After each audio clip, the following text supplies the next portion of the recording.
This is Hanjia, 32 years old. She is currently a freelancer who doesn't have a full-time job and unmarried. She is also living with her parents. Her parents are watching a video of their adorable grandchildren.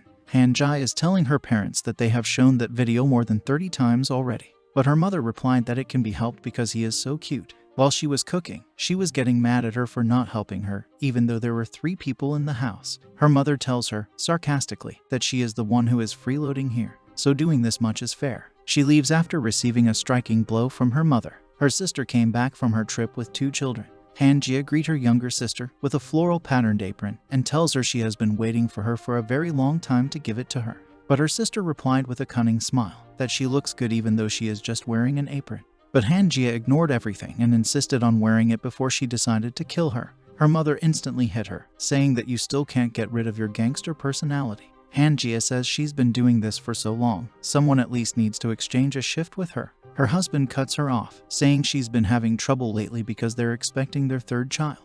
Because of what her younger sister told her, she is now outside cursing and smoking with an angry face. She told her that she had found an uncle for her to marry, and they would be a perfect match. A man approached her and told her that she was still foul-mouthed as always. She couldn't recognize him and wondered why he was eating chicken breast in a smoking area. So she bluntly asked him who he was. He replied that he is Jin Minkal. He is 32 years old, the same age as her. She finally remembered him as the learning boy who used to play console games. After destroying some brain cells, since his appearance had changed so much, she couldn't remember him. They lived in the same apartment, and they also went to the same school. But he was one of those quiet children who didn't have much of a presence in the class. But despite that, she had quite an interest in him.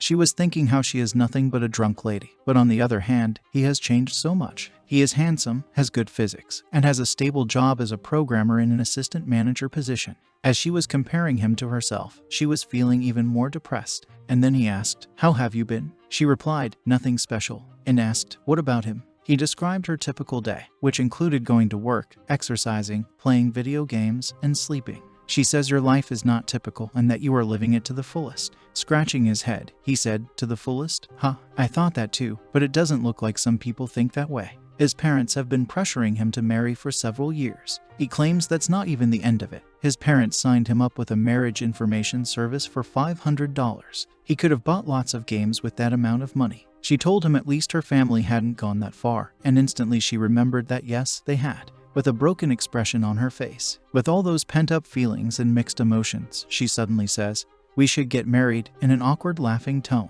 She points out the benefit of their marriage in that both of their families' nagging will stop, because there is nothing to lose. It is a win-win situation. To break the ice, she says, "Hey, why so serious? I was just joking." But to her surprise, he didn't take it as a joke. He went to her parents' house and asked for permission to marry her, and the father instantly agreed. In the next scene, we see them getting married. After that, they were on honeymoon.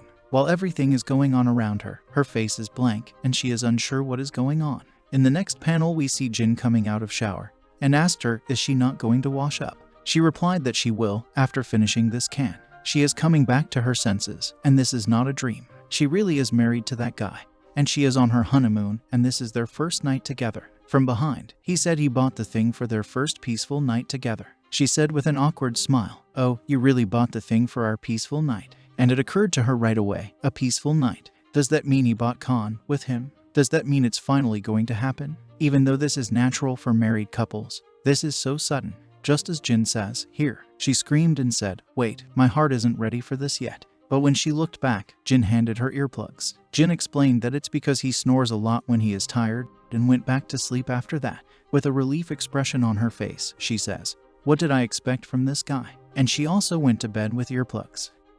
If you liked the video and want next part, let me know in the comment.